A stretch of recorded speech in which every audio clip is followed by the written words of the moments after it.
Story 1. The Access Control Officer's Badge That Shouldn't Scan. I was reviewing the failed access log when I saw my own badge number attempting entry to the pediatric wing at 2:47 a.m. The timestamp was impossible. I'd been stationed at the main security desk for the past 3 hours, nowhere near that corridor. I pulled up the camera feed from that door. The hallway was empty. But the system had logged not just the swipe, but a successful entry 4 seconds later, followed by my digital signature on the override form I never signed. I've worked access control at Fairfield Memorial Hospital for 6 years. My job is straightforward: monitor badge swipes, flag anomalies, maintain entry logs, and ensure that only authorized personnel access restricted areas during overnight hours. I sit in a climate-controlled office on the ground floor, surrounded by 3 monitors displaying real-time access attempts across 47 secure doors. The work is methodical, repetitive, safe. The night shift suits me. I've always preferred the predictability of systems over the chaos of people. Badges either work or they don't. Doors either open or they remain locked. There's a clean logic to it that I find comforting. Every swipe generates a log entry: badge number, timestamp, door location, access result. At the end of each shift, I compile these logs into a report that no one reads but everyone expects. November 14th started like any other graveyard shift. I clocked in at 11 p.m., relieved Davis from the evening rotation, and settled into my chair with coffee that had been sitting in the pot since dinner service. The hospital was in its quiet phase. Visiting hours over, most staff reduced to skeleton crews, the building settling into that particular silence that only exists in the small hours of institutional nights. At 2:47 a.m., my secondary monitor flagged a failed access attempt. This wasn't unusual. Failed swipes happen constantly. Expired temp badges, staff trying the wrong door, doctors fumbling their credentials while carrying charts. I glanced at the entry. Pediatric wing, door 12B, badge number 047823. Access denied due to insufficient clearance. I froze. 047823 was my badge number. I looked down at the lanyard around my neck. My badge was exactly where it should be, clipped securely to my chest. I hadn't moved from my desk in over 2 hours. I certainly hadn't walked to the pediatric wing, which was 3 floors up and 2 buildings over from my station. I checked the timestamp again. 2:47:33 a.m. I checked the current time. 2:48:11 a.m., less than a minute ago. My first thought was clerical error. Database glitch. Maybe someone had been issued a duplicate badge number during the recent system migration. It had happened before, not often, but enough that it was a known issue. I pulled up the badge registry and searched for 047823. One result: issued to Marcus Holt. Status: active. Clearance: ground floor, security offices, mechanical rooms, loading dock. No pediatric access. That was me. Just me. I accessed the camera feed for door 12B, scrubbing back to 2:47. The hallway appeared on my screen, a long, fluorescent-lit corridor with pale yellow walls and a nurse's station visible in the background. I watched the timestamp tick to 2:47:33, nothing. The hallway was completely empty. But 4 seconds later, at 2:47:37, the access log updated again. Same badge number, same door. This time, access granted. Supervisor override. I felt something cold settle in my chest. I don't have supervisor override capabilities. I've never had them. My clearance is deliberately limited. Access control officers aren't supposed to be able to grant themselves elevated permissions. It's a basic security safeguard. I pulled up the override form that the system auto-generates whenever someone uses elevated access. The digital document appeared on my screen, complete with timestamp, justification field, and authorization signature. The signature was mine. Not just my name, my actual signature, replicated exactly as I write it, down to the way I loop the M in Marcus and the abbreviated slash I use for the T in Holt. I sat back in my chair staring at the screen. The coffee had gone cold in my hand. There had to be an explanation.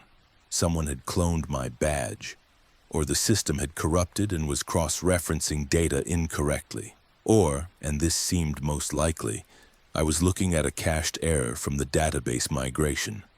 Some ghost entry that hadn't been properly purged.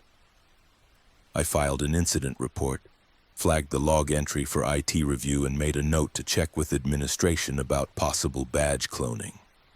Then I did what I always do when something doesn't make sense. I returned to routine. I had 46 other doors to monitor. The next anomaly occurred at 4:16 a.m. This time it was door 8F, the service elevator in the radiology basement. Another failed swipe using badge 047823. Timestamp 4:16:02 a.m. I was still at my desk. My badge was still around my neck. The camera showed an empty elevator bay. 15 seconds later, access granted, supervisor override, my signature on the form. I pulled up the full access history for my badge number spanning the entire shift. What I saw made my mouth go dry. 2:47:33 a.m. Pediatric wing door 12B. Failed, then override. 3:21:18 a.m. Chapel corridor door 5A. Successful entry 3:58:44 a.m. Laboratory wing door 9C. Failed, then override 4:16:02 a.m.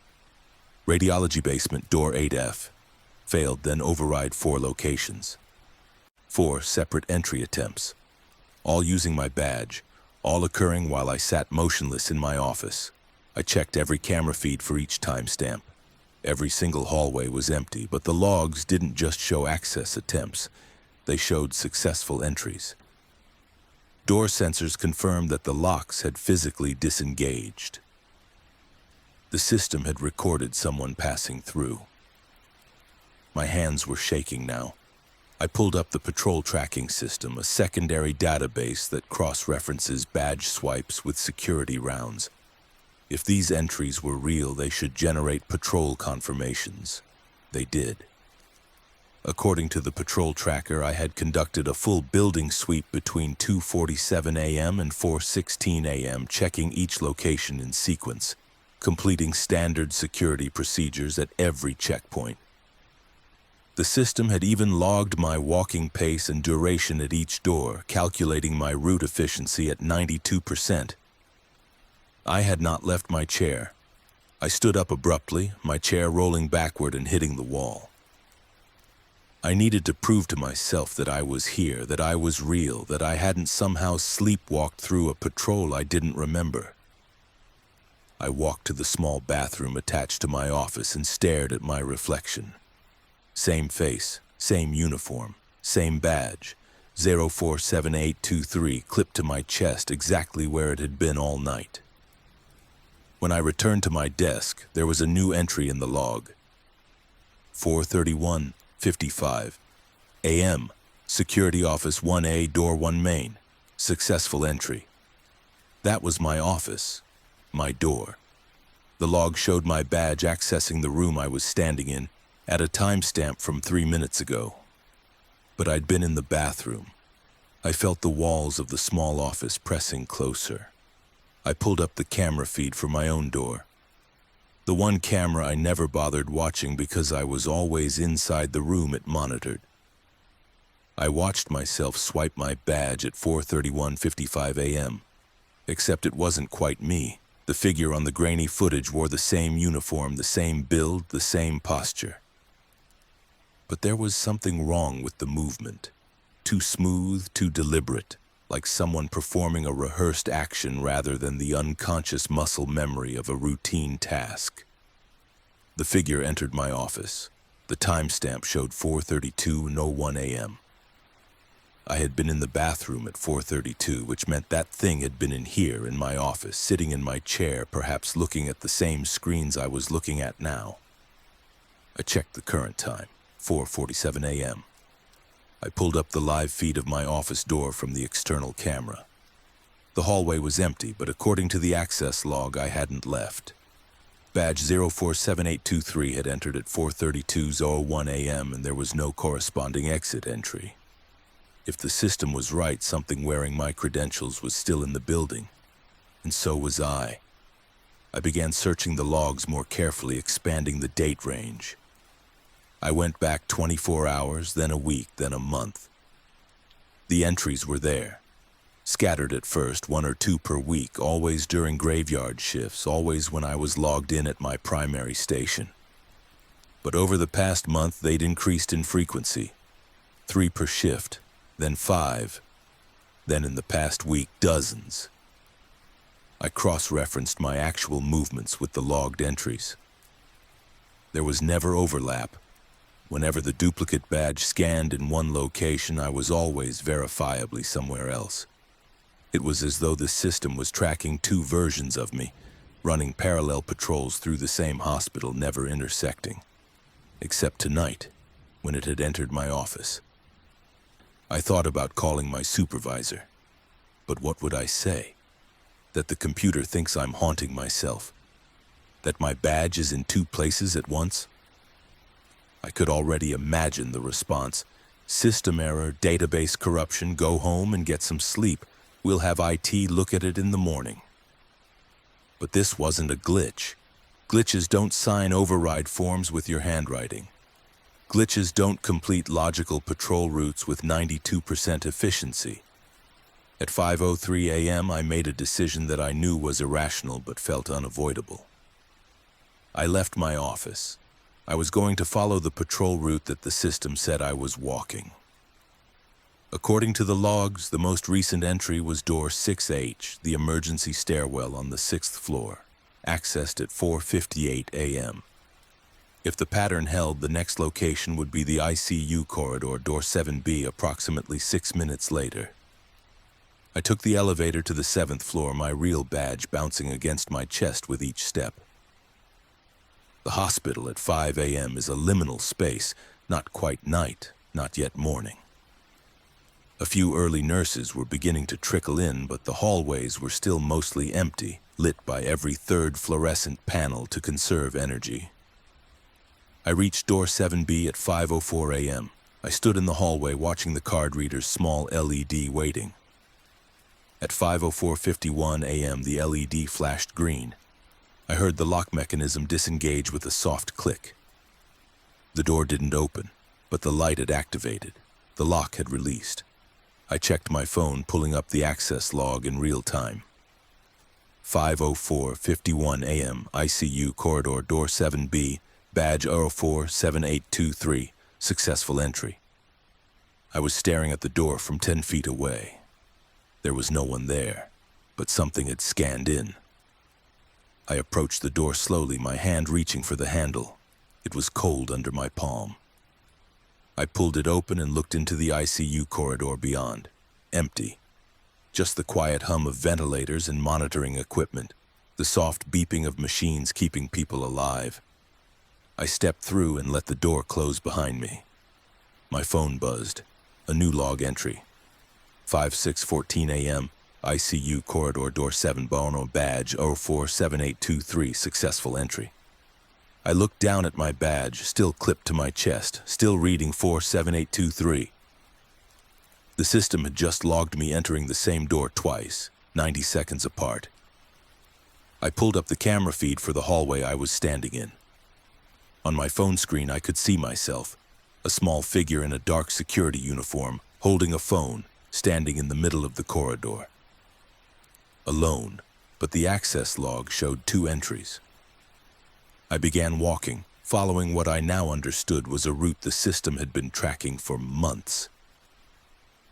I moved through the hospital like a ghost retracing its own steps, watching the access logs populate in real time as I approached each door, seeing the entries appear seconds before I arrived, as though something was always just ahead of me, always one door away. At 5:47 a.m. I reached the morgue. I'd never been to the morgue before. My clearance doesn't extend to medical areas. but according to the logs, badge 047823 had accessed the morgue entrance, door B12, at 5:46 a.m. 1 minute ago. I stood outside the heavy metal door staring at the card reader. I knew I shouldn't swipe my badge. I knew it wouldn't work. I didn't have clearance. I swiped it anyway. The LED flashed green. The lock disengaged. I pulled the door open and stepped into the cold. The morgue was exactly as I'd imagined it. Stainless steel, bright lights, the chemical smell of preservation. And in the center of the room, on a wheeled table, was a clipboard. I approached slowly. The clipboard held a single form, a security patrol verification sheet, the kind I'm supposed to sign at each checkpoint to confirm I've physically inspected the location. The form was filled out in my handwriting. Every checkpoint from tonight's patrol was listed, each one initialed and time-stamped. The final entry read, 5:47 a.m., morgue door B12, all clear, M. Holt.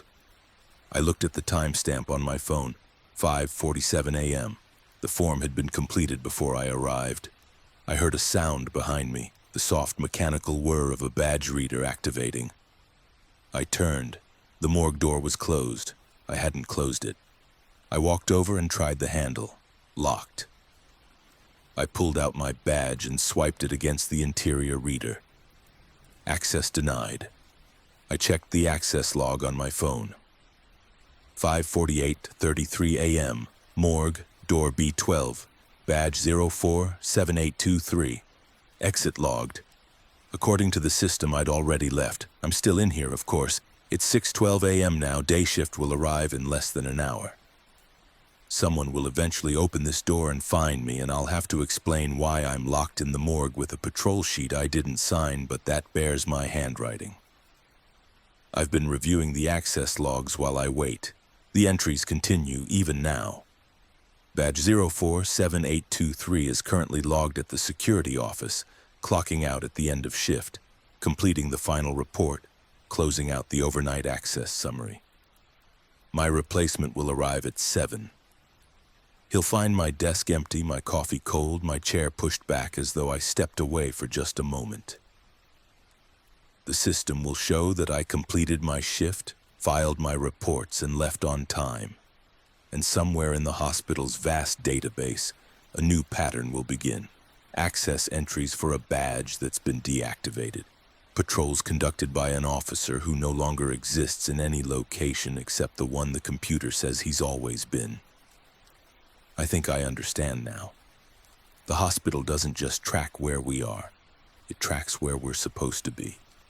And when those two things diverge for long enough, the system corrects the error. It replaces you with the version of yourself that follows the pattern. I wonder if whoever finds this will even recognize the problem, or if they'll just see a security officer who got locked in the morgue during routine rounds. A small anomaly, easily explained, quickly forgotten. The access log just updated. Badge 047823 is starting its patrol route for the next shift. I never called out sick.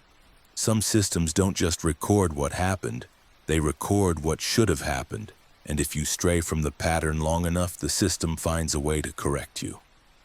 I suppose every institution needs its ghosts, the ones who keep working long after they've stopped being real, maintaining the routine because the routine must be maintained. I just never thought I'd become one while I was still breathing.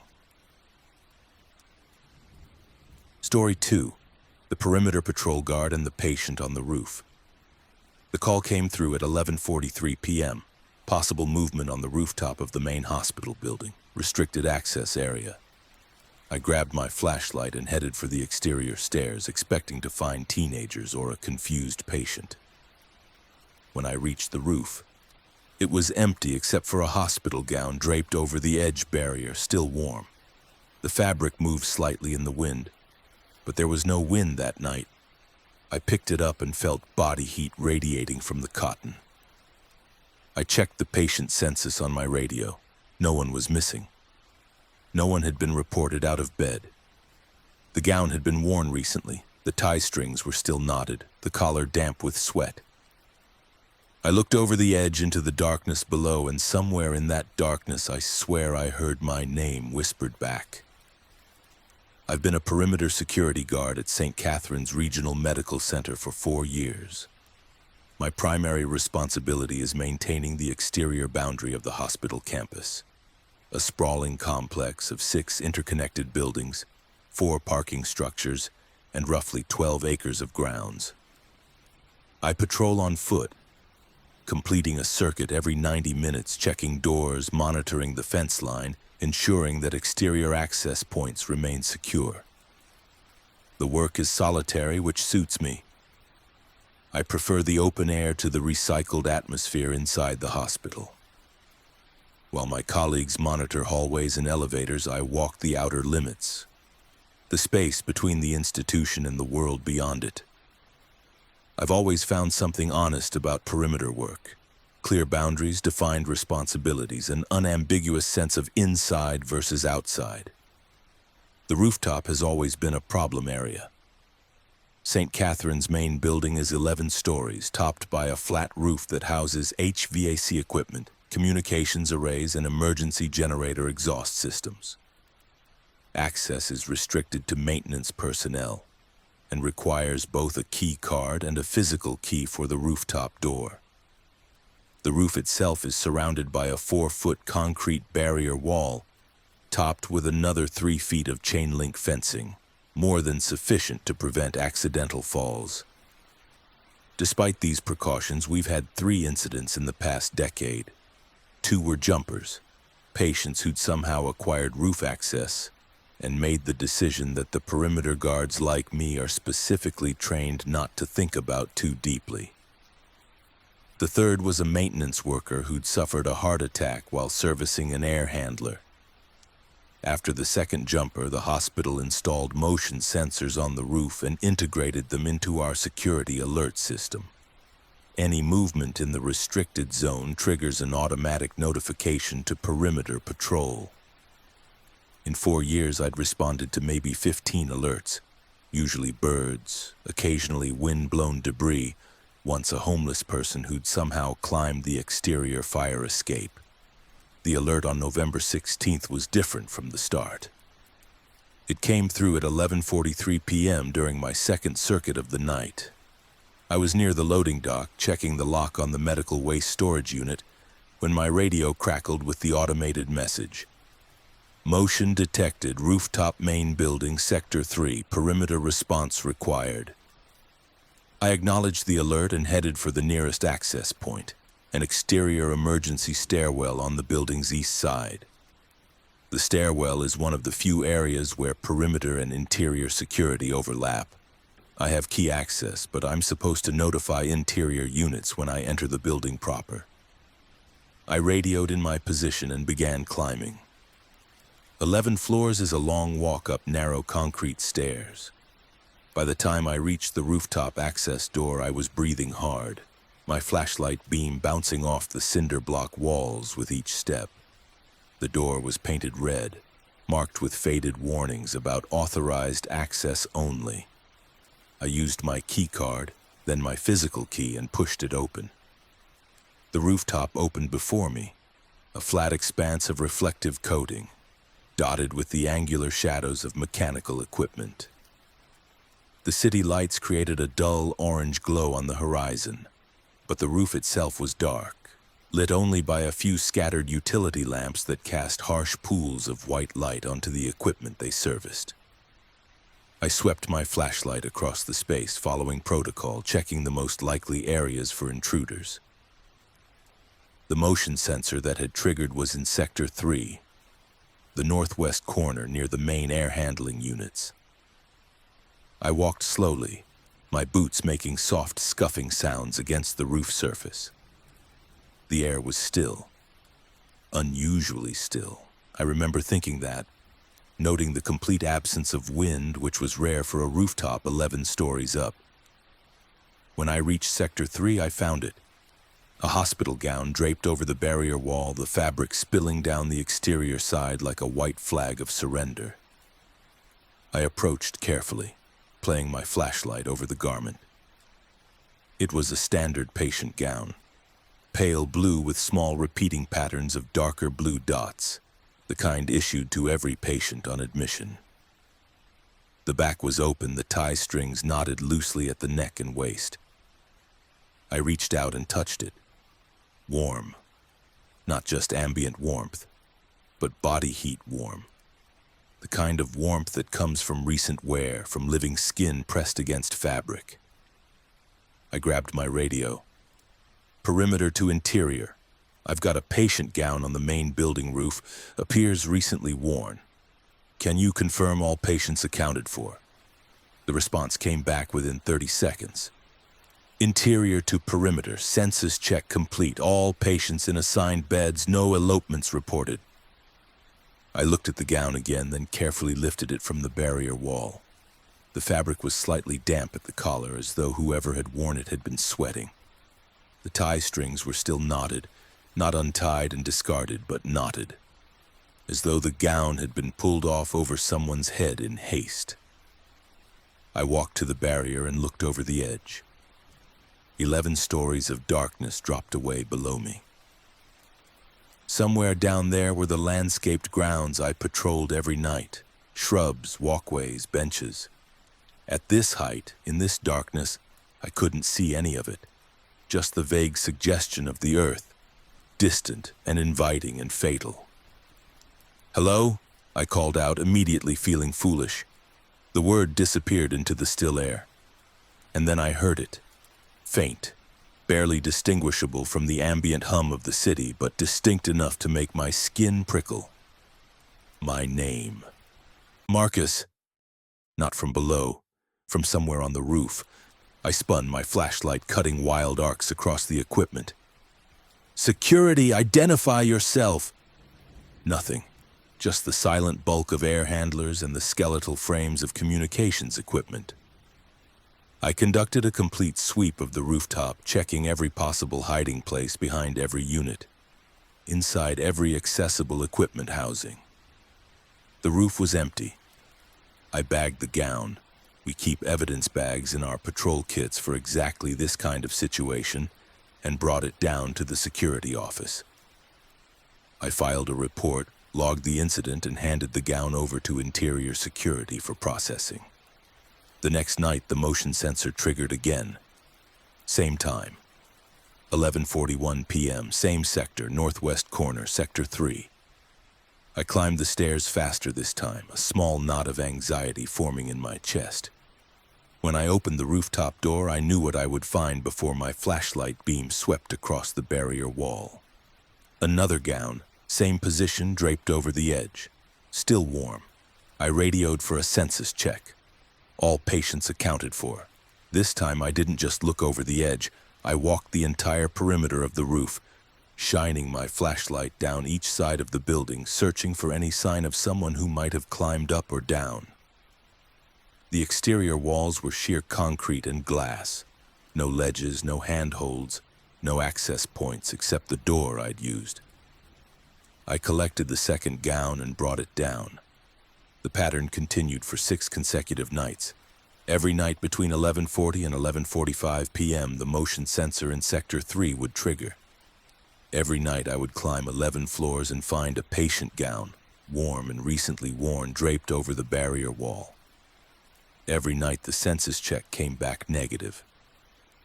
On the 7th night, I arrived on the roof at 11:35 p.m. before the alert could trigger. I positioned myself behind one of the larger air handling units with a clear view of Sector 3, turned off my flashlight, and waited. At 11:42 p.m. I saw it. A figure silhouetted against the dull city glow, standing at the barrier wall in Sector 3. It was wearing a hospital gown. I remained motionless, watching. The figure stood perfectly still, facing outward toward the edge. Its posture was wrong, too rigid, too perfectly balanced, like a mannequin positioned for display rather than a living person contemplating a drop. I turned on my flashlight. The beam caught the figure full on, and for just a moment, less than a second, I saw it clearly. It was wearing my face, Not similar features, not a vague resemblance. My exact face, down to the small scar above my left eyebrow, the specific angle of my jawline, the way my hair parts slightly to the right. The figure turned its head toward the light, and I saw my own eyes looking back at me with an expression I didn't recognize. Something between curiosity and profound sadness. Then it stepped backward, off the roof. I ran to the barrier wall, my flashlight beam stabbing downward into the darkness. Nothing. No body, no impact, no sound. I leaned over the edge as far as I dared, playing my light across the grounds below. Empty sidewalks, undisturbed shrubs, no sign of anything having fallen. I radioed for emergency response anyway, reporting a possible jumper. 3 units responded within minutes. Interior security, 2 perimeter guards, and a trauma team on standby. We searched the entire area beneath the main building, every square foot of ground, every bush, every bench. Nothing. The security footage from the rooftop camera, which I'd somehow forgotten existed until my supervisor pulled it up, showed me arriving at 11:35 p.m., positioning myself behind the air handler, then standing abruptly at 11:42 and running to the barrier wall. It showed no figure, no patient in a gown, just me, alone on the roof, reacting to something the camera couldn't see. I was given 3 days off, mandatory, not punitive. Stress response, my supervisor called it. You've been working too many night shifts, take a break, get some rest. I didn't rest. I went to the hospital's records department and requested incident reports from the previous rooftop deaths. It took some persistence and a formal request, but eventually I was given access to the archived files. The first jumper had been a patient named David Brennan, a 42-year-old man with late-stage pancreatic cancer. He'd somehow acquired a roof access key, walked up the emergency stairs, and stepped off the northwest corner. Sector 3. The second jumper was a maintenance worker named Sarah Voss, 36, who'd been diagnosed with early-onset Alzheimer's. She'd used her own work credentials to access the roof and had jumped from the same sector. The maintenance worker who died of a heart attack had been found slumped against the barrier wall in Sector 3, his hand outstretched as though reaching for something beyond the edge. 3 deaths. Same location. Same gesture toward the boundary between the building and the empty air beyond. I returned to work after my 3 days. The motion alerts had stopped during my absence. No triggers, no gowns. Nothing unusual reported by the guard who'd covered my shifts.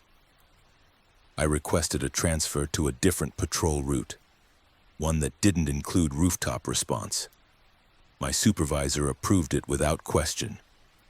For 2 weeks I patrolled the South Campus, a blessedly roof-free zone of low buildings and surface parking. Then on a Thursday night I was asked to cover a shift for a colleague who'd called in sick. The assignment included the main building perimeter.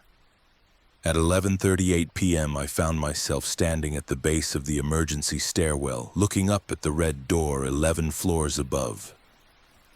I don't remember making the decision to climb. I only remember the rhythm of my boots on concrete, the echo in the stairwell, the familiar weight of my flashlight in my hand. I opened the rooftop door at 11:43 p.m. The gown was there, draped over the barrier in Sector 3. But this time, when I approached it, I noticed something I'd missed before. There was a name written on the collar in black marker, the way hospital staff label patient belongings. The name was Marcus Holt. My name. I picked up the gown with shaking hands. It was warm, freshly worn, the fabric still holding the shape of a body. I heard my name again, clearer this time. Marcus. I turned. The figure was standing 10 feet away, wearing my face, dressed in a patient gown identical to the one I held. We stood looking at each other for a long moment. "Why are you here?" I asked. The figure, me, but not me, tilted its head slightly. When it spoke, it used my voice. "Because this is where it happens, where it's always happened. I keep coming back to remember. Remember what? That I jumped. The words hung in the still air. I looked down at the gown in my hands, at the name written in marker, at the tie strings knotted exactly the way I knot my own shoes, left over right, then right over left. The figure took a step toward the barrier wall. You've been here before, Marcus. You'll be here again. The building remembers everyone who's crossed the boundary. We just keep replaying it, trying to understand the moment we decided to step off. I'm not dead, I said. I'm standing here. I'm real. So am I, the figure replied. We both are. The building keeps us both. The version that walks the perimeter and the version that crosses it. You can't have one without the other. It turned and climbed onto the barrier wall, balancing easily on the narrow concrete edge. Every night you patrol, it said. You're checking to make sure I'm still here. Making sure the boundary holds. But one night you'll realize you're on the wrong side of it. You'll realize you've been the one wearing the gown, standing at the edge waiting for yourself to arrive and witness what you've already done.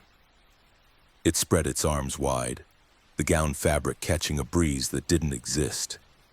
See you tomorrow, Marcus. Same time. Same sector. And it stepped backward into nothing. I lunged forward, grabbing for it, but my hands closed on empty air. I looked over the edge. Far below I could see myself, a small figure in a security uniform, flashlight beam pointed upward, staring at the roof. Watching for jumpers. Watching for me. I don't know how long I stood there before I finally climbed down. When I reached the ground level, the other me was gone. My patrol log shows I completed my circuit normally. The incident report I filed mentions finding another gown, same sector, no explanation. It's been 3 months now. The motion alerts continue like clockwork. Every night between 11:40 and 11:45 p.m. Sector 3 triggers. I still respond. I still climb the stairs. I still find the gown. And every night I see myself standing at the edge, wearing my face, waiting for the moment I'll understand that I'm both the guard who patrols the boundary and the patient who crosses it. The hospital keeps us both. It needs us both. Some buildings don't just contain the living and the dead. They contain every version of yourself you've ever been and every version you're becoming. The boundary between them is thinner than we think. Sometimes just the width of a barrier wall, the height of a step, the moment between witnessing and becoming. I still walk the perimeter every night, checking the edges, making sure nothing crosses over. But I'm beginning to suspect that I'm not keeping things out. I'm keeping myself in. Story 3. The CCTV operator's missing 5 minutes. The footage gap was only 5 minutes. 12:17 a.m. to 12:22 a.m. Ward D Psychiatric Wing Camera 7. Standard protocol is to flag it for technical review and move on. But when I checked the backup server, the missing segment had reappeared. I watched myself walk into frame at 12:17 wearing a different uniform, carrying equipment I don't recognize. I watched myself unlock a patient room I've never entered, step inside and close the door. At 12:22 I emerged, locked the door and walked out of frame. The timestamp was correct. The camera angle was correct. But I was in the security office the entire time, watching monitors 40 feet from Ward D. I've never set foot in that hallway. I pulled up the current feed. The patient room door was open now, swinging slightly. I could see my footprints in the dust. I've operated the CCTV monitoring station at Riverside Psychiatric Hospital for 7 years. My role is observation and documentation. I watch 42 camera feeds simultaneously, logging incidents, flagging anomalies, and maintaining a continuous visual record of the facility's interior spaces. I work alone in a windowless room on the ground floor, surrounded by wall-mounted monitors arranged in a 3x14 grid that displays every accessible area of the hospital in real time. The work requires a particular kind of attention. You learn to watch without seeing, to notice patterns without consciously observing them, to detect deviation from baseline normalcy through peripheral awareness rather than direct focus. After 7 years, the feeds have become a kind of visual white noise. I can spot irregularities the way you might notice a wrong note in a familiar song. The psychiatric hospital is different from general medical facilities. The patients here are long-term residents, not short-term admits.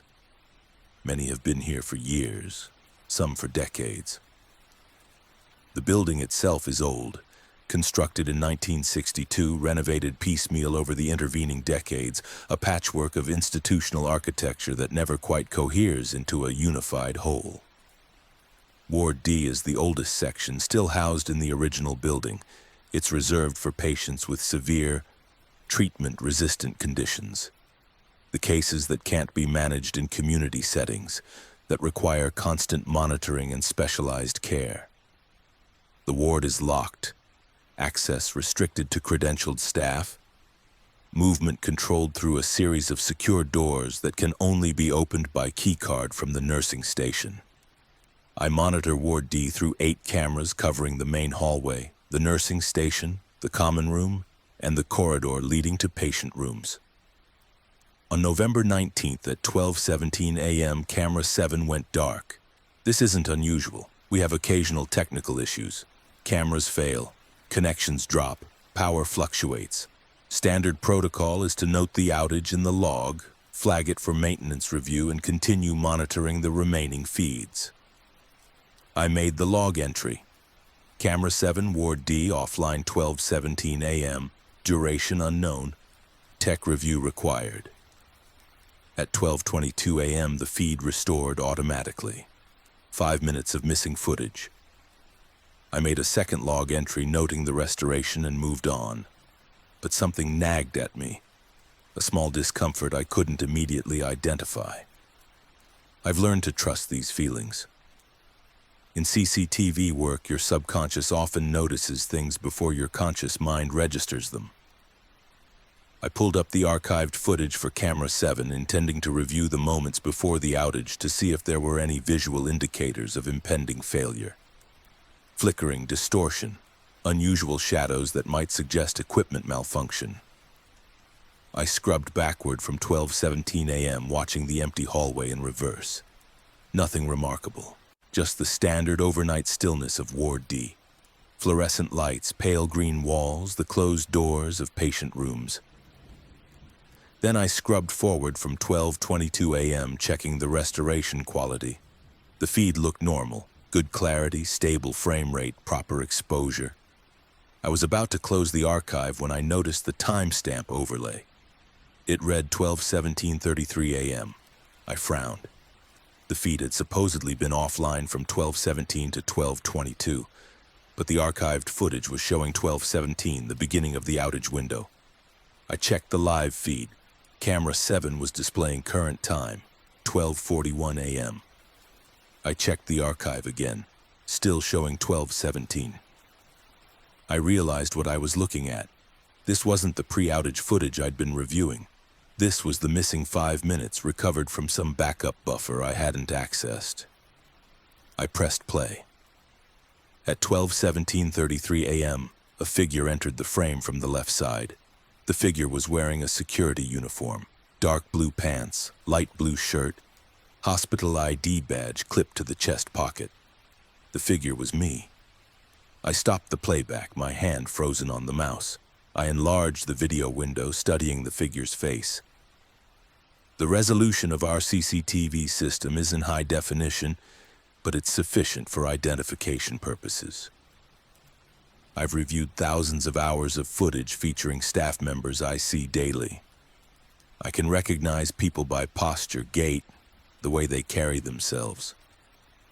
This was me, not someone who resembled me. Me.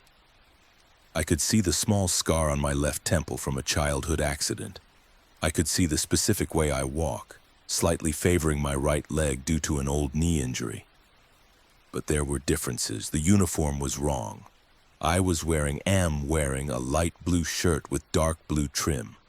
The figure in the footage wore a darker blue shirt with lighter trim, a style the hospital phased out 3 years ago. The figure was carrying something, a small black case, like a toolkit or medical supply bag. I've never carried anything like that. CCTV operators don't have equipment beyond our radios and access cards. I watched as I walked down the hallway toward patient room D14, a single occupancy room at the far end of the corridor. The figure stopped at the door, pulled out a key card, and swiped it through the reader. The light flashed green. The door unlocked. I don't have access to patient rooms. My clearance is limited to security areas, common spaces, and monitoring stations. I physically cannot unlock patient doors. My card won't register on those readers. The figure opened the door, glanced back down the hallway directly at the camera, and stepped inside. For just a moment.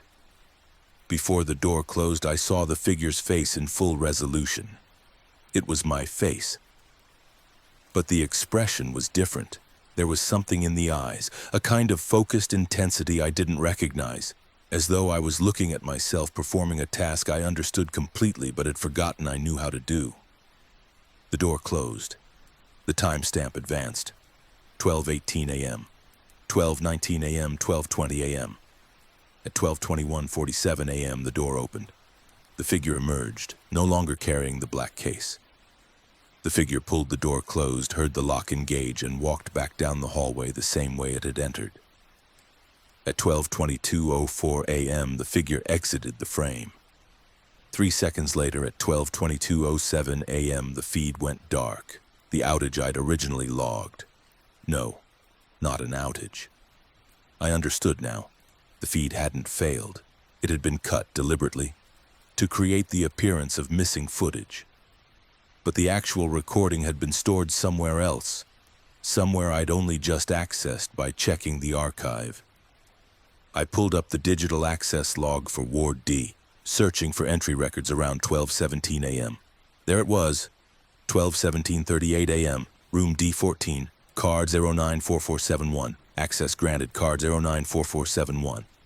I looked down at my badge, 094471, my card, my access, my entry. Except I'd been in the CCTV room the entire time, watching the live feeds, logging the camera outage. I checked my own activity log, a separate system that tracks when operators leave their stations.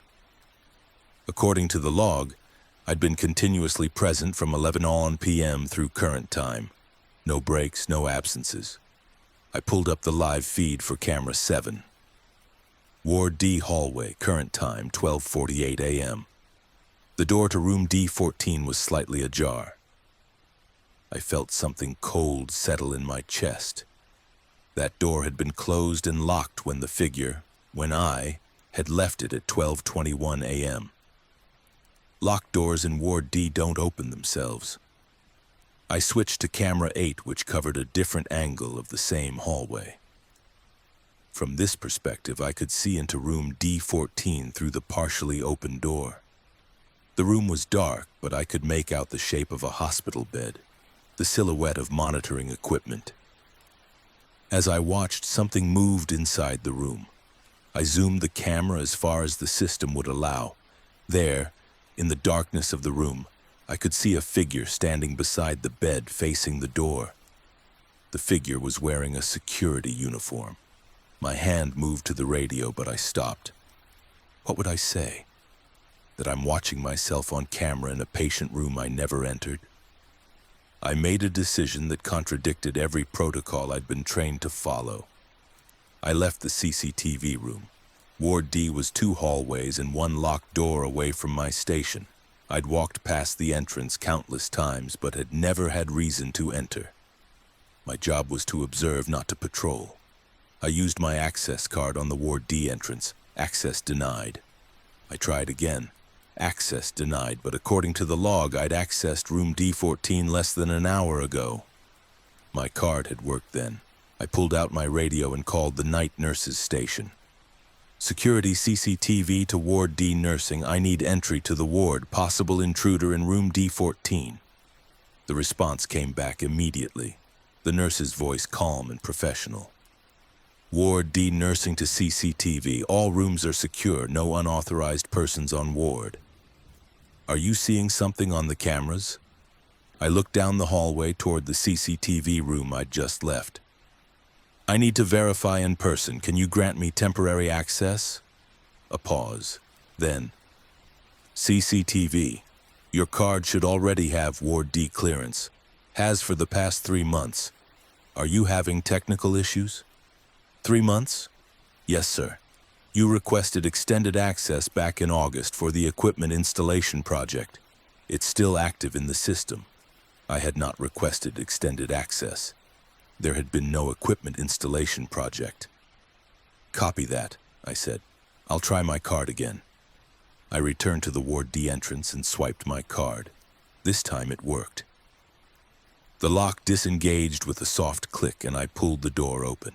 The hallway beyond was exactly as it appeared on the monitors.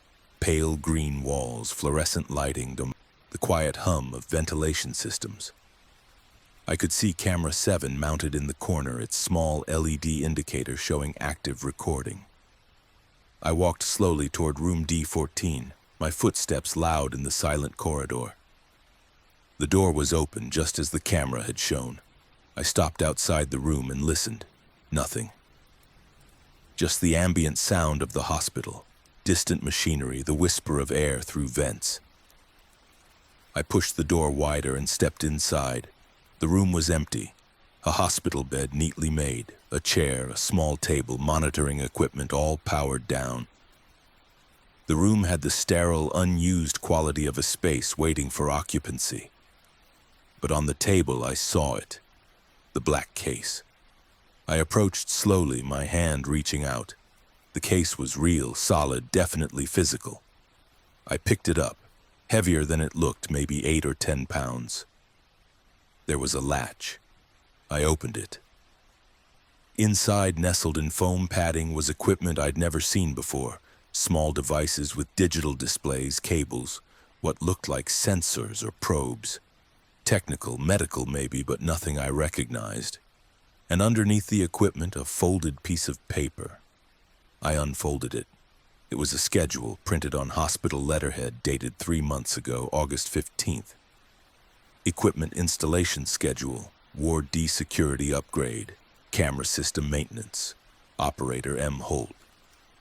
Below that, a list of dates and times, all overnight shifts, all in Ward D, 12 appointments. 12 nights I had supposedly been in Ward D installing equipment, upgrading cameras. I had no memory of any of it. I pulled out my phone and opened my personal calendar, scrolling back to August. There were entries I didn't remember making. August 15th, 11 p.m., Ward D installation. August 18th, 11 p.m., Ward D installation. August 22nd, 11 p.m., Ward D installation. 12 entries matching the schedule exactly. I heard a sound behind me. I turned. Standing in the doorway was the figure from the camera feed. Me. Same uniform, same posture, same face. We stared at each other. "You're not supposed to remember this yet," the figure said in my voice. "Remember what? The installation, the upgrade, what we've been doing here." "I haven't been doing anything here. I've been in the CCTV room." The figure smiled, a sad, knowing expression. "You've been in both places. You just remember one version more clearly than the other." I looked down at the equipment case in my hands. "What is this?" "Monitoring equipment for the patients." "What patients?" "This room is empty." "Not when you're here during installation hours. When you're here, there's always a patient. The same patient. Every night." I felt dizzy suddenly, the room tilting slightly. "Who is the patient?" The figure stepped into the room, moving closer. "You haven't figured it out yet?" Figured what out? Look at the room number, the figure said. I glanced at the door. D14. Now look at your badge number, the figure continued. I looked down at my ID badge. 094471. Reverse it, the figure said. 174490, D1. 7, 4. D14. I don't understand, I said. You've been monitoring yourself, the figure explained, for 3 months. Every night you come here, you set up equipment, you record data, you observe. During the day, you forget. You go back to the CCTV room and you watch the cameras and you don't remember that you're also on the other side of them. That's impossible. You volunteered for the study, August 14th. You signed consent forms. You agreed to participate in sleep pattern observation research for psychiatric patients. They needed a baseline, a healthy subject to compare against patient data. You were perfect. Security clearance, overnight schedule, comfortable with monitoring equipment. I would remember signing consent forms. That's the interesting part, the figure said. Part of the study protocol involves controlled amnesia. You only remember the sessions while you're in them. The rest of the time, you're just the CCTV operator watching screens, unaware that you're simultaneously a research subject in Ward D. I looked at the equipment case again, at the schedule, at the figure wearing my face. If I'm the patient, I said slowly, who are you? I'm the part of you that remembers. The part that completes the installation, collects the data, maintains the study protocol. I exist during the sessions, you exist the rest of the time. That doesn't make sense. The human brain can hold contradictory realities, the figure said, especially when those realities are chemically reinforced. The medication they give you during sessions creates a dissociative state. You experience the session, you perform the tasks, but the memory doesn't consolidate. It stays here, in this room, in this version of you. I felt the room tilt again, more severely this time. I need to leave, I said. You will. In about 6 minutes, the session will end. You'll walk back to the CCTV room, you'll sit down at your monitors, and you'll forget everything except the 5-minute camera outage you logged earlier. Why are you telling me this? Because the study is ending. Tonight is the last session. After tonight, they'll deactivate your Ward D access, remove your name from the equipment schedule, and discontinue the medication. You'll go back to being just the CCTV operator. This version of you, the one standing here aware of both realities, will stop existing. I looked at the monitoring equipment, at the empty bed. What was the study measuring? Identity persistence during controlled dissociative states. The ability of consciousness to maintain continuity across chemically induced fragmentation. You've been the perfect subject. Every night for 3 months you've split cleanly. One version watching cameras, one version lying in this bed being monitored, neither aware of the other. Lying in this bed? The figure gestured toward the hospital bed. For the first time I noticed the indentation in the mattress, the clear impression of a body still visible in the bedding. You should go, the figure said. The session is almost over. I looked at my watch. 1:03 a.m. I looked at the figure. What happens to you when the study ends? I stop. I'm only necessary during the sessions. After tonight, you won't need me anymore. You'll just be yourself again. Singular, unified. And you're okay with that? The figure smiled again, that same sad expression. I don't get a choice. I'm the part of you that only exists when you're here. When you leave, I leave. That's how dissociation works. I felt a sudden wave of exhaustion wash over me. Heavy, chemical, undeniable. You should sit down, the figure said. I found myself moving toward the chair, my legs following instructions I didn't consciously give. The medication is reaching peak concentration, the figure explained. In a moment, you'll sleep. When you wake, you'll be back in the CCTV room watching the monitors, wondering why you feel so tired. I sat down heavily. Will I remember this? I asked.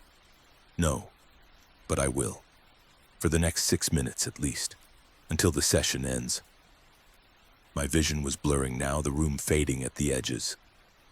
The last thing I saw before the darkness took me was the figure, myself, standing beside the bed, holding the black equipment case, watching me with an expression of profound loneliness. When I woke, I was in the CCTV room, sitting in my chair, facing the wall of monitors. Camera 7 showed an empty hallway and Ward D, room D14's door was closed. According to my activity log, I'd been at my station continuously since 11 p.m. According to the clock, it was 1:09 a.m. I had a headache, and I felt exhausted in a way that sleep wouldn't fix. I pulled up the archived footage for Camera 7 and found the 5-minute gap from 12:17 a.m. to 12:22 a.m. When I tried to access the backup server where I'd found the recovered footage, the system returned an error. File not found. Archive may have been moved or deleted. I checked the access log for Ward D. The entry for card 094471 at 12:17 a.m. was gone. I looked at my badge. The Ward D access I supposedly had been granted in August was no longer active. According to the system, I'd never been to Ward D. I've spent the past 3 weeks reviewing every archived camera file I can access, searching for other gaps, other inconsistencies.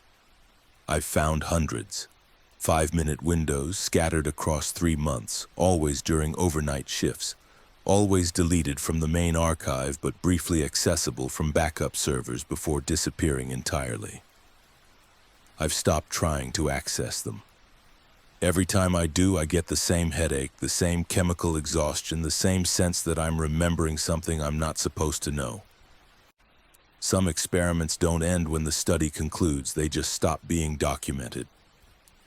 I still work the overnight CCTV shift, still watch 42 cameras, still log incidents that may or may not be real. But sometimes, in the gap between one blink and the next, I see myself on the monitors, walking hallways I don't remember patrolling, entering rooms I have no clearance to access, performing tasks I never learned. The cameras remember what I've forgotten, and somewhere in the hospital's vast archive of footage, there's a complete record of the person I am when I'm not being myself.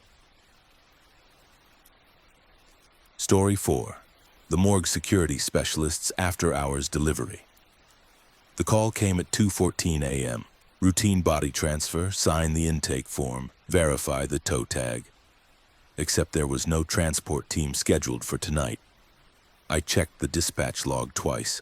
When the gurney arrived anyway, wheeled in by an orderly I didn't recognize, I almost turned it away. But the paperwork was perfect. Transfer authorization, COD report, next of kin notification, all signed and dated.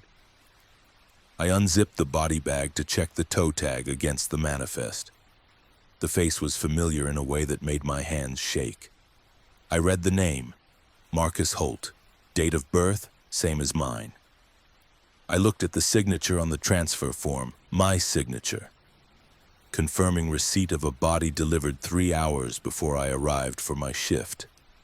I've been the overnight security specialist for the hospital morgue at St. Luke's Medical Center for 9 years. My responsibilities are specific and limited. I maintain physical security of the morgue facility, verify transfer documentation for after-hours body deliveries, ensure that chain of custody protocols are followed, and prevent unauthorized access to the morgue itself. The work is solitary and largely uneventful. Most body transfers occur during day shifts, coordinated with morgue staff and medical examiners. After-hours deliveries are rare, typically emergency situations or transfers from other facilities that operate on different schedules. The morgue is located in the basement level, accessible through a dedicated service entrance separate from the main hospital. It's a small facility, 1 examination room, 1 storage room with refrigerated drawers for 8 bodies, an office for the medical examiner, and a small security station where I spend most of my shift. I've learned to be comfortable with death in its bureaucratic form. Bodies are not people to me. They're documentation requiring verification, transfers requiring signatures, physical evidence requiring secure storage. I treat them with respect, but not emotion. That's how you survive 9 years in a morgue. On December 2nd, I arrived for my shift at 11:00 p.m., relieved the evening security officer, and settled into my routine.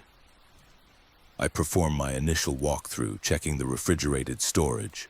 3 bodies currently held, all properly documented. Verifying that examination room equipment was secured, confirming that all access points were locked except the service entrance. The night was quiet. The morgue averages maybe 1 or 2 after-hours events per week. Most nights I sit at my station, monitor the security cameras, and wait for shift end. At 2:14 a.m., the service entrance intercom buzzed. I activated the camera feed for the exterior door. The screen showed a gurney covered with a white sheet, positioned in front of the entrance. I could see the outline of a body beneath the sheet. Standing beside the gurney was a figure in hospital scrubs and a surgical mask. Standard transport team attire. I keyed the intercom. Security. Identify yourself and state your business. The figure looked up at the camera, male based on build and posture. Eyes visible above the mask, but no other identifying features. Body transfer, the figure said, his voice flat and professional through the intercom speaker. Emergency case from County General requires immediate cold storage. I checked my transfer log, a digital system that shows all scheduled morgue deliveries. There were no entries for tonight, no pending transfers from County General or any other facility. I don't have you on the schedule, I said. What's your authorization number? Authorization TF8847 issued at 23:15 hours tonight. You should have received notification. I pulled up my notification queue. Empty. I don't have any notifications. Did you contact morgue administration? This is an emergency transfer, the figure repeated. Time sensitive. The body needs refrigeration now. You can verify the paperwork after intake. This was irregular but not unprecedented.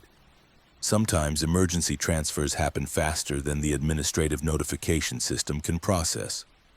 The protocol in these situations is to accept the delivery, verify documentation, and flag any discrepancies for day shift review. Copy that, I said. I'll buzz you in. Bring the paperwork to the security station first before you transfer to storage. I released the electronic lock, and the service entrance door swung open. The figure wheeled the gurney inside, moving with practiced efficiency down the short corridor to the security station. The wheels made a soft squeaking sound against the tile floor, a noise I'd heard hundreds of times. The figure stopped at my station and handed me a clipboard. I took it, scanning the forms attached. Transfer authorization from County General, Medical Examiner's preliminary report, body identification form, intake checklist. Everything was in order, better than in order. The paperwork was immaculate. Every field filled out correctly, every signature present, every timestamp properly logged. I looked at the body identification form more closely. Name: Marcus Holt, age 41. Sex, male, date of death December 2nd, current year 21:47 hours. Cause of death, cardiac arrest, pending autopsy. Next of kin, none listed. I felt something cold touch the back of my neck. Marcus Holt was my name. Same spelling, same age. I just turned 41 in October. Is there a problem? The figure asked. I looked up at him, trying to see past the surgical mask, trying to identify anything familiar about the eyes. There's a name match with my own ID, I said carefully. I need to verify this isn't a clerical error. It's not an error, the figure said. The name is correct. But this is my name. Yes. I set the clipboard down, my hand not entirely steady. I need to see the body. Standard procedure requires secured storage first, identification, verification second. I'm aware of the procedure, I said. But given the unusual circumstances, I'm exercising security discretion to verify the body before accepting transfer. The figure didn't move for a long moment, just stood there beside the gurney, watching me with those expressionless eyes above the surgical mask. Then, as you prefer. I walked around my station and approached the gurney. The body beneath the sheet was adult-sized, positioned in the standard supine posture. I could see the outline of the face, the shape of hands folded across the chest. I reached for the sheet. "Are you certain you want to do this?" the figure asked. "I need to verify identity. Verification creates obligation." I paused, my hand on the sheet. "What does that mean?" "Once you confirm the identity, you accept responsibility for the delivery. The body becomes yours to process. That's already how it works. That's my job." "Not in the way you think," the figure said quietly. I pulled the sheet back. The face beneath was mine, not similar, not resembling, mine. Every detail exact. The small scar above my left eyebrow, the specific pattern of lines around my eyes, the particular shape of my nose that I see in the mirror every morning. But the face was slack, lifeless, the skin already taking on the waxy quality of death. I staggered backward, my hand releasing the sheet. "What the fuck is this?" My voice came out strangled, barely controlled. "A delivery," the figure said calmly. "As stated. Marcus Holt, deceased, requiring cold storage and morgue processing." This is some kind of sick joke. Someone made a dummy, a prop. Not a prop. The figure reached down and lifted the body's hand, letting it fall. The movement was organic, heavy the way dead flesh moves. Fully authentic, complete biological cessation. Time of death, 21:47 hours, approximately 4 hours ago. I backed away further, putting the security station between myself and the gurney. "I'm calling this in," I said, reaching for my radio. "And tell them what?" the figure asked. "That someone delivered a body matching your identity? They'll assume error, send it back for redocumentation, tell you to process it according to standard procedure once the paperwork is corrected. But the paperwork is already correct, the body is already here, and you've already verified it." I looked at the clipboard again, at the transfer authorization form. At the bottom of the page, in the receiving officer's signature field, was my signature. Fresh ink. I could see the slight smudge where the pen had dragged, but I hadn't signed it. I'd been reviewing the form, not signing it. "I didn't sign this," I said. "You will," the figure replied. "Or you already did, depending on perspective." I looked at the timestamp next to the signature, 23:47 hours. 3 hours before I'd arrived for my shift. "That's impossible. I wasn't here at 23:47. "You're certain?" I pulled out my phone, checking my location history, a habit born from years of security work, tracking my own movements as evidence of patrol completion. The location data loaded. 23:47 hours, St. Luke's Medical Center, basement level, morgue facility. According to my phone, I had been here. "This is wrong," I said. "This is all wrong. Data corruption, someone's hacking my phone." "The body needs cold storage," the figure interrupted. "It's been out of refrigeration for over an hour during transport. Decomposition will accelerate if storage is delayed further. That's protocol, isn't it? Immediate refrigeration upon receipt? I'm not processing this delivery. You already did. At 23:47, you accepted the body, you signed the form, you completed intake. This is just the memory of it catching up with you." I looked at the gurney, at the sheet covering my own dead face. "If I already processed it," I said slowly, "where's the body now?" The figure turned and pointed toward the refrigerated storage room. "Drawer 7, the figure said, "where you placed it 3 hours ago." I felt my legs moving before I'd consciously decided to walk. I crossed the morgue floor to the storage room, pushed open the heavy door, felt the cold air wash over me. 8 refrigerated drawers built into the wall, stainless steel, each with a small label holder for identification cards. 3 drawers showed occupied status, drawers 1, 3, 1, and 5, corresponding to the bodies I'd verified during my initial walkthrough. Drawer 7 showed occupied status as well, but it had been empty at 11:15 p.m. when I'd completed my check. I pulled the handle, and the drawer slid out on silent rails. Inside was a body bag, properly sealed, toe tag attached.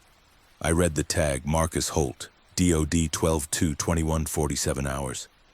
I unzipped the bag. My own face looked back at me, slack and lifeless, exactly as it had appeared on the gurney in the corridor. I zipped the bag closed, my hands shaking violently now. I turned back to the main morgue area. The figure with the gurney was gone. The corridor to the service entrance was empty. But the clipboard remained on my security station desk, the transfer paperwork still attached, my signature still present at the bottom of the form. I checked the timestamp. 23:47 hours. I checked my watch. 2:31 a.m.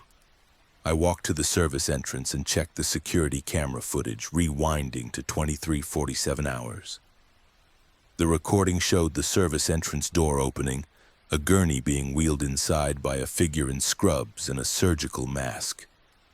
The figure approached the security station where I sat, where a version of me sat, a version I didn't remember being. I watched myself on the recording stand up, approach the gurney, pull back the sheet, and look at the body beneath. I watched my own face on the screen register, shock, then confusion, then a kind of resigned acceptance. I watched myself sign the transfer form. I watched myself wheel the gurney to the storage room. I watched myself transfer the body to drawer 7, seal it inside, and return to my station. The timestamp advanced, 23:56 hours. The version of me on the recording sat down at the security station, made a note in the log, and then the recording jumped, a clean cut in the footage, resuming its 03 hours, 7 minutes missing. I scrubbed forward through the recording. At 2:14 a.m. the service entrance opened again, the same figure with the gurney, the same delivery, the same sequence of events, except this time I refused to sign immediately. This time I insisted on verifying the body before intake. This time I was the version of myself who didn't remember the earlier delivery. I stopped the playback and checked the current time. 2:38 a.m. I walked back to drawer 7 and pulled it open again. The body was still there. I pulled out my wallet and checked my driver's license. Marcus Holt, DOB matching the toe tag. I took a photo of the body with my phone, then a photo of my own face in the reflection of the stainless steel drawer front. Identical. I began searching the morgue office files, looking for any explanation. Prior deliveries with the same name, documentation errors, cases of identity theft. In the filing cabinet, I found a folder labeled Holt, Marcus, pending. Inside were documents I didn't recognize, medical examiner's notes, autopsy scheduling forms, a toxicology request, all dated today, all referencing the body in drawer 7, and at the bottom of the folder, a photocopy of a hospital employee badge. My badge, Security Specialist, Morgue Division. But the issue date on the photocopied badge was different from my actual badge. 2 years older. Clipped to the photocopy was a handwritten note. Deceased found on site 21:47 hours, security station. Apparent cardiac event. No witnesses. Body transferred to morgue per standard protocol. Next of kin. Search pending. I checked the handwriting. It matched the medical examiner's signature I'd seen on hundreds of reports. I pulled out my radio and tried calling the main hospital security office. Static. I tried my phone. No signal despite being underground where I usually get at least minimal reception from the building's internal cellular repeater. I walked to the service entrance and tried the door. Locked from the outside. I used my badge on the interior reader. Access denied. I checked the security camera feed for the exterior. The camera was offline, showing only a blue screen with the message, "Signal lost." I was locked in the morgue with a body that shared my identity, surrounded by documentation suggesting I died 4 hours ago in the very room where I was currently standing. I returned to drawer 7 and looked at the body again. This time I noticed something I'd missed before. The body was wearing a watch, the same model I wear, a simple digital watch with a worn leather strap. I looked at my own wrist. I was wearing my watch, but the watch on the body's wrist showed a different time. 21:47, frozen at the moment of death. My watch showed 2:51 a.m., still counting forward. I pulled out my phone and checked my location history again, expanding the timeline. 21:47 hours, St. Luke's Medical Center, basement level, morgue facility. 21:48 hours, location data unavailable. 21:49 hours, location data unavailable. The location tracking resumed at 23 hours, showing me at home, then traveling to the hospital, arriving at 22:54 hours, entering the morgue at 23 hours for my 11 p.m. shift. But according to the transfer paperwork, I'd been here at 23:47 accepting a body delivery. And according to the medical examiner's note, I died here at 21:47. 3 different timelines, all documented, all contradicting each other. I sat down at my security station, staring at the monitors showing empty corridors and locked doors. The intercom buzzed.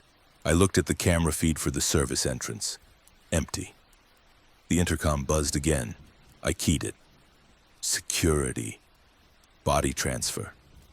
The voice was my own voice. Emergency case requires immediate cold storage. I already received a delivery tonight. Not yet, my voice said through the speaker. You will in 43 minutes at 23:47. This is the advance notification. I checked my watch. 2:56 a.m. That was hours ago. From your perspective. From mine, it hasn't happened yet. I'm calling from 23:04 hours. I'm about to leave home for my shift. In 43 minutes, I'll arrive at the morgue and find a body waiting. I'll process the intake. I'll place it in drawer 7. Then I'll forget and the timeline will reset and I'll arrive again at 11 p.m. believing it's my first time. That doesn't make sense. Time of death creates a loop, my voice explained. The moment you die, everything after that moment becomes provisional. You keep trying to continue past it, but you can't. You keep arriving at the morgue for your shift, keep encountering the delivery, keep processing your own body. The loop is only 2 hours and 14 minutes long. From 21:47 to 0:01, then it resets. I'm not dead, I said. I'm here, I'm talking to you. You're a continuation, the voice said. A fragment of consciousness that persists in the loop because you don't know you're supposed to stop. But each cycle you get closer to understanding. Each time you process the delivery, you retain a little more memory. Eventually you'll remember all of it, and then the loop will close completely. What happens when it closes? You stop continuing. You accept the time of death. You remain in drawer 7. I looked at the refrigerated storage room. I can leave, I said. I can walk out. I can break the loop. The door is locked, my voice reminded me. You've been locked in since 21:47. The only way out is through the service entrance, and that only opens for deliveries.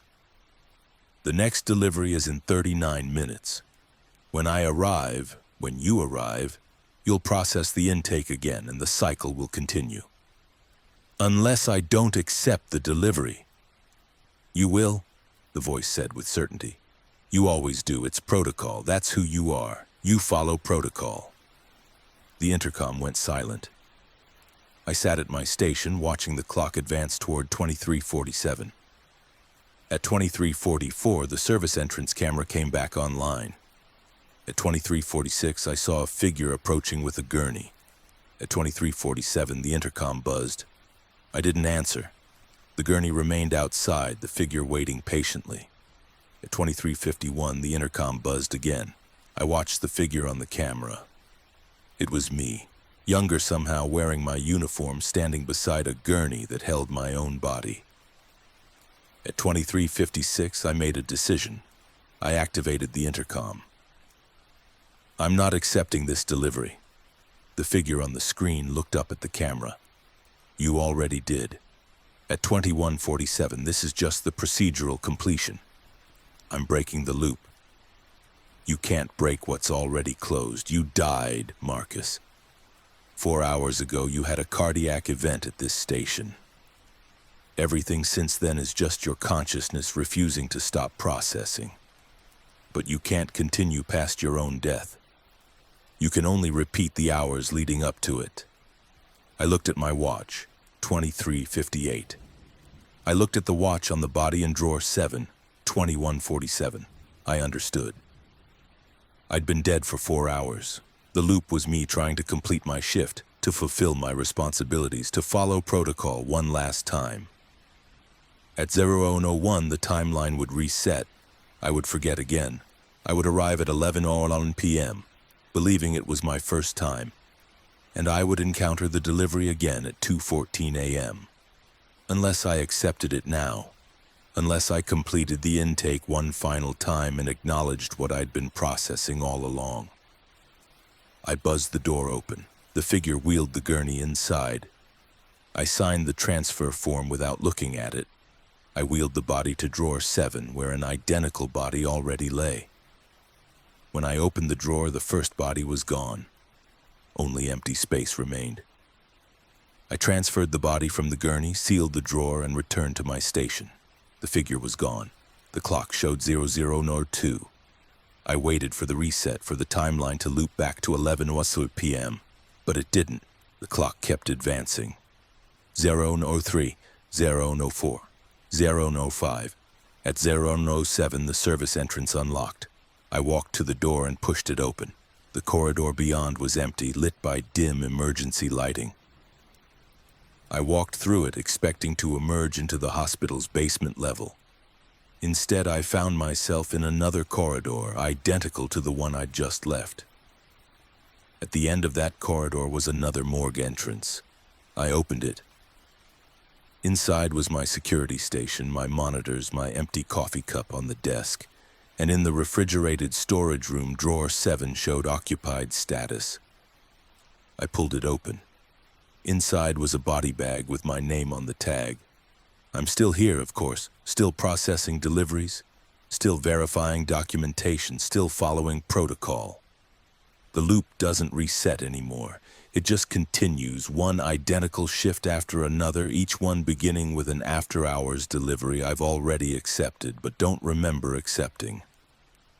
Some deliveries are never completed. They just arrive again and again, each time requiring the same intake, the same verification, the same signature on the form. I've stopped counting how many times I've processed my own body.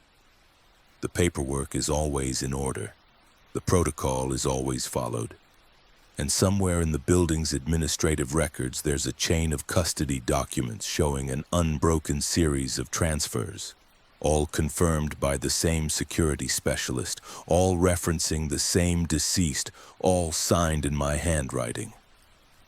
Death, I've learned, is just another form that requires proper documentation, and I've always been thorough with my paperwork. Story 5. The parking structure guard's empty vehicle. The car was running when I found it.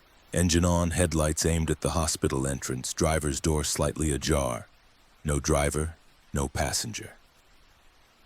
Just a staff lanyard draped over the steering wheel and the radio playing softly, tuned to a station I didn't recognize. I ran the license plate, registered to hospital staff parking, assigned to badge 063392. I knew that number. I'd seen it on morning reports flagged for unusual activity. I checked the lanyard. The name on the badge was mine, but I was standing outside the car, flashlight in hand, my own lanyard secure around my neck. I reached in to turn off the engine. The radio cut to static, then to a voice reading parking structure announcements I'd never heard broadcast. The voice was mine. It was giving directions to a section of the structure that doesn't exist on any map. I've been a parking structure security guard at Memorial Regional Hospital for 5 years. The structure is a 6-level above-ground facility connected to the hospital's main building by an enclosed sky bridge on level 3. My job is straightforward. Patrol the structure on foot and by vehicle, monitor for theft or vandalism, assist with traffic control during peak hours, and respond to vehicle-related incidents. I work the overnight shift, 11 p.m. to 7 a.m., when the structure is mostly empty, populated only by staff vehicles from the skeleton crew keeping the hospital operational through the small hours. It's quiet work, repetitive, safe. I walk the levels in rotation, checking for unlocked vehicles, noting license plates of cars that seem abandoned, ensuring that emergency exits remain unobstructed. The structure itself is utilitarian: raw concrete, harsh fluorescent lighting, numbered parking spaces painted in faded yellow. Each level is marked with large numbers visible from any approach. 1, 2, 3, 4, 5, 6. Level 1 connects to the street. Level 3 connects to the hospital. Level 6 is open air exposed to weather, used primarily for overflow parking during daytime operations. I've walked every square foot of this structure hundreds of times. I know its layout the way you know your own home.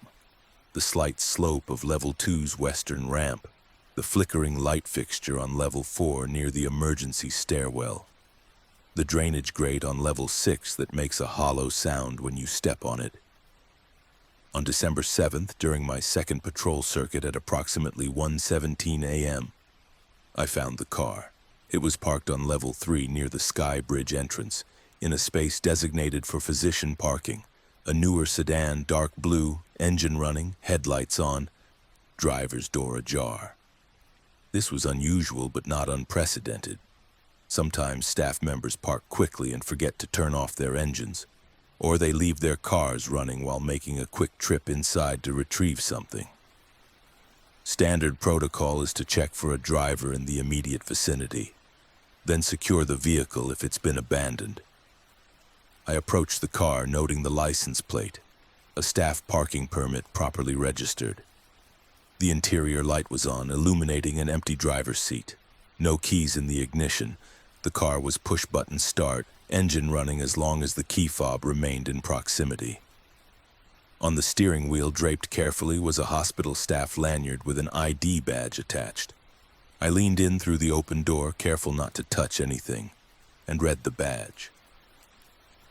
Name: Marcus Holt. Position: Security, Parking Structure Badge, number 063392. I felt a small shock of recognition. That was my badge number, my position.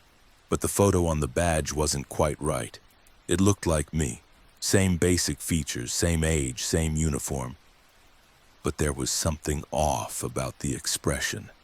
The photo me was smiling slightly, a relaxed, almost content expression I'd never worn for an official badge photo. My actual badge photo shows me neutral, professional, the way you're supposed to look for security identification. I reached up to my own lanyard, confirming my badge was where it should be, clipped securely to my chest. Badge number 063392, the same number. I stepped back from the vehicle, pulling out my radio. Parking security to dispatch. I've got an abandoned running vehicle on level 3 near Sky Bridge. Need a registration check and possible owner notification. The dispatch response came back within seconds. Copy that, parking security. Run the plate for me. I read off the license plate number. A pause, then. Plate comes back registered to staff parking, assigned to badge 063392. That's your number, isn't it, Marcus? Affirmative, but this isn't my vehicle. I don't drive a blue sedan. Showing vehicle make and model as a 2023 Accord Blue, registered to your badge number as of November 1st this year. I looked at the car again. I'd never seen it before. I drove a 10-year-old pickup truck parked on level 1 in the employee section where I left it at the start of every shift. There must be a registration error, I said. This vehicle isn't mine. Understood. Do you want me to send someone from admin to sort it out? I thought about it. Admin wouldn't be available until morning shift, and the car was running, wasting fuel, occupying a physician parking space. Negative, I said. I'll secure it and flag it for morning review, just note it in the log. Copy that. Logging abandoned vehicle, level 3, your badge registration pending admin review. I approached the car again, intending to turn off the engine and lock it. The radio was on, playing softly, something I'd missed during my initial check. Not music. A voice, speaking calmly, delivering what sounded like announcements. I leaned in to listen. Level 7, Section C, spaces 14 through 18. Overflow parking available on Level 8, Sections A and B. Please note that Level 9 is restricted to authorized personnel only. Do not attempt to access Level 9 without proper clearance. I felt cold despite the mild December night. The parking structure had 6 levels. There was no Level 7, no Level 8. Certainly no Level 9. I reached for the radio dial to change the station, but before I could touch it, the voice shifted. Security Patrol to Level 7, Section C. Respond to vehicle check, space 16. Report suspicious activity near stairwell access. The voice was mine, not similar. Not a recording of someone who sounded like me. My voice, with my specific cadence, my slight regional accent, the exact tone I use when making radio calls. I grabbed the radio dial and twisted it. Static. I twisted it further, scanning through frequencies. More static than fragments of the announcement voice cutting in and out. Level 8. Authorized access only. Security to Level 9. Respond to. I turned the radio off. The voice continued quieter now, coming not from the speakers, but from somewhere deeper in the car. From the ventilation system, maybe, or the space beneath the seats. I pulled my flashlight and searched the interior. Nothing unusual. Clean upholstery, no personal items except the lanyard, no signs of recent occupancy beyond the warmth of the driver's seat. I checked the seat, still warm as though someone had been sitting there within the past few minutes. I looked around the parking level. Empty. Just rows of silent vehicles, the fluorescent lights casting their harsh white glow across concrete and steel. I made a decision. I would turn off the engine, lock the vehicle, and continue my patrol. In the morning, so admin could sort out the registration confusion. I reached for the push-button ignition. The voice from the radio spoke again, clear and distinct despite the radio being off. Do not turn off the engine. Vehicle must remain operational. This is a direct instruction. I froze, my finger hovering over the button. Identify yourself, I said aloud, feeling foolish but needing a response. Security Patrol, badge 063392, currently assigned to Level 7 monitoring. Vehicle must remain operational to maintain communication relay. There is no Level 7. Incorrect. You are currently on Level 3.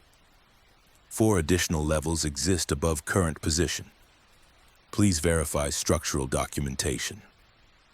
I pulled out my phone and opened the hospital's facility map, zooming to the parking structure diagram.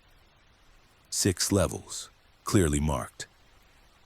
But as I watched, the image refreshed and additional levels appeared, 7, 8, 9, rendered in the same style as the existing floors with the same layout of parking spaces, ramps, and stairwells. I closed the app and reopened it. The additional levels remained. I backed away from the car, my flashlight beam sweeping across the concrete around me. On the wall near the Sky Bridge entrance, I saw something I'd never noticed before. A directional sign mounted at the standard height for parking structure wayfinding. Levels 1 to 6, general parking levels. 7-9, extended parking, authorized access required. The sign looked old, the paint faded in a way that suggested it had been there for years. But I'd walked past that wall hundreds of times. The sign had never been there. I approached the emergency stairwell, the one I used regularly to move between levels during my patrols. The door was marked with the standard Level 3 designation. But below that, in smaller letters I'd somehow never seen, were additional markings. For access to levels 7 to 9, use ramp C North. I walked to the northern end of Level 3, where the main vehicle ramp spiraled upward to Level 4. Beside the main ramp, partially hidden behind a concrete support pillar, was another ramp. Narrower, darker, marked with a faded sign. Level 7 access, C North. I'd patrolled this structure for 5 years. This ramp had not existed. I walked toward it, my footsteps echoing in the empty structure. The ramp curved upward, rising at a steeper angle than the main ramps. The lighting was dimmer here, every third fixture dark or missing. I followed the ramp up, my flashlight cutting through the shadows. The concrete walls closed in slightly as I climbed, the ceiling lowering, creating a compressed, claustrophobic passage. After what felt like twice the normal distance between levels, the ramp opened onto a parking level. The sign on the wall read, Level 7, Section C. The layout was similar to the lower levels, numbered parking spaces, concrete pillars, fluorescent lights. But the atmosphere was different, colder, quieter. The ambient city noise that normally penetrates parking structures was absent here, replaced by a deep, pressurized silence. There were vehicles parked here, maybe a dozen scattered across the section, all of them identical. All of them the same dark blue sedan I'd found running on Level 3. I walked among them, checking license plates. Every single plate was the same number, the one registered to my badge. Every vehicle had a lanyard draped over the steering wheel. I approached the nearest car and looked at the badge on the lanyard. My name, my badge number. The same slightly wrong photo showing me with an expression I'd never worn. I moved to the next car, same lanyard, same badge, same photo. All 12 vehicles were mine, according to their registration. All 12 had been left running, engines humming in quiet synchronization, headlights aimed at various points in the darkness. I heard a sound behind me, footsteps on concrete. I spun, my flashlight beam cutting across the level. A figure stood near the ramp entrance, wearing a security uniform identical to mine. The figure was me. Same height, same build, same posture. Even in the dim light, I could see the resemblance was exact. "You're not supposed to be on Level 7 yet," the figure said in my voice. "You're still assigned to Levels 1 through 6. Who are you?" "Security Patrol, badge 063392, same as you. I monitor the extended levels 7 through 9. You monitor the standard levels. We don't usually intersect." "That doesn't make sense. I'm the only parking structure guard on overnight shift." "In the standard structure, yes.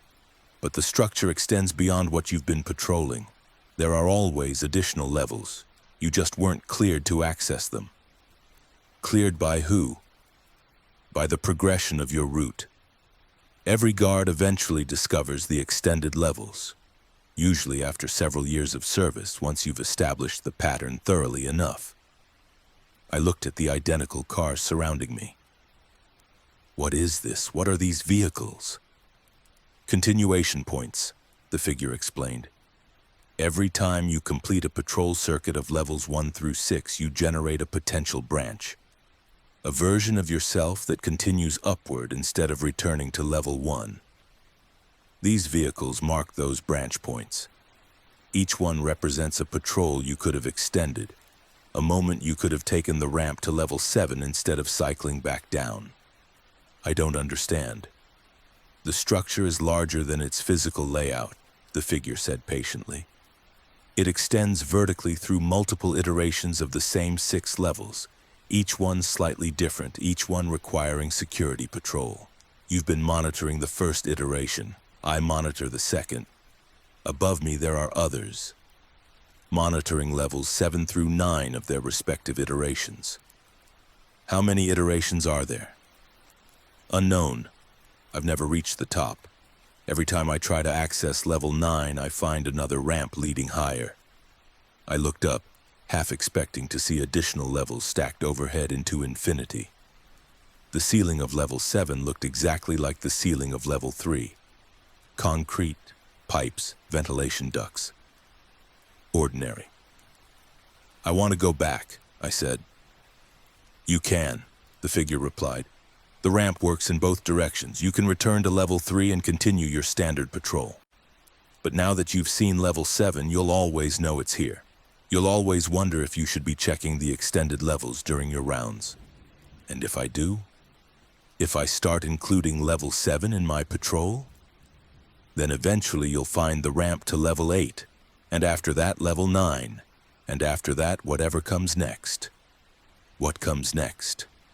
The figure smiled, the same slightly wrong expression from the badge photo. I haven't found out yet, but I have a vehicle waiting on level 8 for when I'm ready to continue upward. I walked past the figure, back toward the ramp, descending toward level 3. The figure didn't try to stop me. When I emerged onto level 3, the original blue sedan was still there, engine running, door ajar, lanyard on the steering wheel. I checked my watch. According to the time, I'd been gone for less than 2 minutes. I completed my patrol of levels 1 through 6, documenting the abandoned vehicle in my log, noting it for morning admin review. At the end of my shift, I walked to my truck on level 1. Next to my truck was a dark blue sedan, engine off, no lanyard visible. The license plate matched the one I'd found on level 3. I checked my key ring. Among my usual keys was a new key fob, push-button start, stamped with a car manufacturer's logo I didn't recognize. I pressed the unlock button. The blue sedan's lights flashed. I've continued my standard patrol for the past 3 weeks. Levels 1 through 6, same route, same routine. But every night I see the ramp to level 7 partially hidden behind the support pillar on level 3. And every night I find another blue sedan parked somewhere in the structure. Engine running, my lanyard on the steering wheel, radio playing announcements for levels that officially don't exist. Last night, I found one on level 6, the highest level of the standard structure. The radio was giving directions to level 10. Some structures don't have tops. They just keep extending upward, each level identical to the one below it, each one requiring the same patrol, the same vigilance, the same security guard walking the same route forever. I've stopped trying to understand the geometry of it. I just walk my levels, check my vehicles, and try not to think about how many versions of myself might be patrolling overhead, each one believing they're monitoring the real structure while the levels continue upward into something that looks like parking but feels like recursion. The ramp is always there when I'm ready to climb it. I just have to decide if I want to know what's waiting on the next level up.